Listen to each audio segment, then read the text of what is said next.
You know, the economy, it might just swing Labor's way before next year's election. Don't want to scare the Liberals, but you have a look. Unemployment is very low, and today inflation fell by a lot, from 5.4% to 4.1% in the last 3 months of last year. That's not far off the target of 3% maximum, and then you can start hoping interest rates will go down again. Now, the Prime Minister's also banking on voters forgiving him for being a liar, for tearing up the stage 3 tax cuts. He promised again and again before the election, and to change it so that people over $146,000 a year get a lot less, and people under that get a little more. And now it's defying the Liberals to oppose what is done.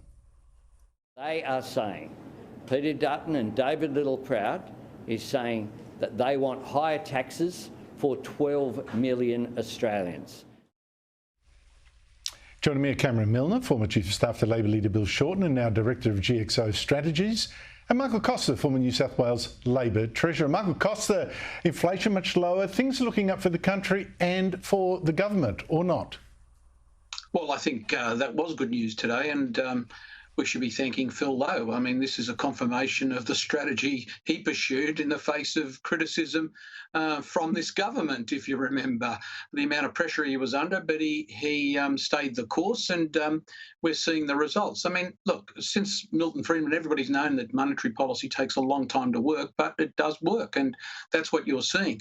Unfortunately for Labor, I think they're in a difficult position. If they now think that they're going to get away with some sort of budget expansionary program in the face of these, they could find themselves wedged, in fact blamed for a delay in interest rates coming down. So I think they're in a bit of trouble from a policy point of view, even though the news is good from an economic point of view. Well, and then there's, Cameron, then there's a broken promise, right? Yes, it's a broken promise, but there are two issues here, aren't there? The one is that the lying, right? The lying is one thing. Even if you like what they've done, there's the lying. And I just wonder, now that they've done this, might they break a few more promises? Well, I think they can, and obviously once Albo's actually broken the key promise of stage 3 tax cuts, I think everything's now on the table. I think negative gearing, capital gains tax, franking credits, these are all Labor policies from only last year. You don't seriously think they'll break the promises not to do those things as well? Well, they broke the sacrosanct promise of not touching stage 3 tax cuts. Right.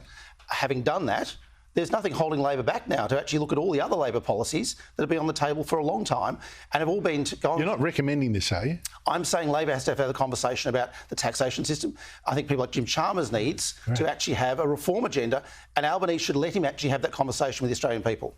Yeah, but Michael Costa, that's all very well if you then bring it to, like John Howard did the GST. You go to the next election and say, this is what we want to do. You don't implement it before without a mandate, do you? Or is in fact Anthony Albanese going to get away with breaking a promise? Well, look, he may well get away with breaking this promise because of the way the numbers are. But look, I think the issue here is how Dutton responds. I think he's leaving his run too late, to be frank, and they're all over the place. He needs to commit almost immediately to not oppose these cuts, as we both said last week. And I think he needs to then, put down a very firm policy on tax indexation to wedge them, to say not only that, these lies mean that we should have tax indexation, and reinforce the lies with a concrete policy that leads to some sort of benefit in the long run. But Cameron's right about one thing. If I was Dutton, I'd be running around now saying that they are going to get rid of negative gearing, they are going to introduce capital gains tax, they are going to get rid of franking credits, they are going to have another attack on superannuation. He can run an almighty fear campaign, and Anthony Albanese's credibility may well allow him to get away with the tax cuts, but he won't get away with all these other issues. So I think he's in real difficulty if the opposition gets its act together. Well, the problem with that, though, let them, wave them through, is that both parties went to the election promising stage 3 tax cuts, and the Liberals can hardly start throwing stones at Labor for breaking a promise if they then now break their promise. But still, they're in opposition. Maybe they've got more latitude. But Cameron, you again wrote a very, very good column in the Australian newspaper today. It's really become an agenda setter. You said that Jim Chalmers, the Treasurer, and the Prime Minister barely talk to each other, can barely talk to each other. What's that about? Well, it's all about the fact that Jim Chalmers is a reformer and he wants to set a Labor agenda, and he's being held back and handcuffed by the Prime Minister, who's all about photo ops and selfies. Jim Chalmers is a real reformer and a great Labor treasurer, and he's ambitious, not only for Labor, ambitious to be Prime Minister, definitely, but Albanese just wants to be a time server, and that's the big difference. Chalmers wants to reform and change and be a Labor treasurer. So make all these other broken promises that you're talking about. He's talked about other conversations that the Australian people need to have as well. Well, I don't know. What do you think, Michael? I mean, Jim Chalmers, does he really want to then start saying, look, by the way, I'm going to break all these other promises because I'm a reformer? I mean, good changes or not, I don't know if that's democratic.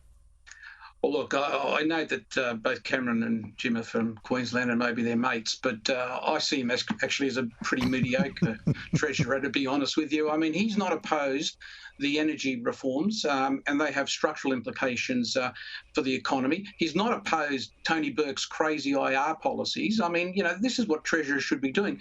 And in addition, I mean, leaving aside the tax issue at the moment, there is an argument for tax reform.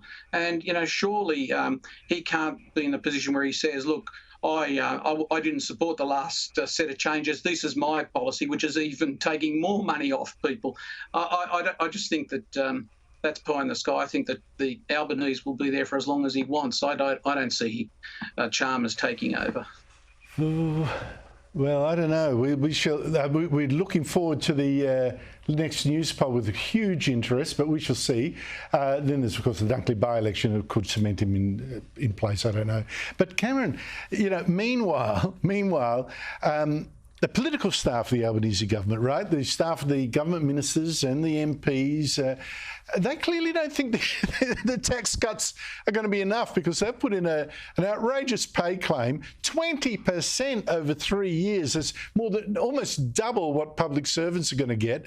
And they also say they don't want to work quite as hard. They don't want to be on call, quite so often, all that sort of stuff. It seems to me that working for a socialist government seems to make them think they could take even more money that could have gone to the poor. Well, some staff work really hard, and we know that, Andrew. Absolutely work very hard. I've worked there. But Albanese's staff obviously looked at the fact they were going to miss out on their state tax cuts and put a 20% pay claim on the table. Well, I don't get it. I mean, Michael, really, I tell you what, this is one industrial dispute that the Liberals will be cheering on. They'll be saying to the to Albanese staff, strike, strike, strike. They'd love that.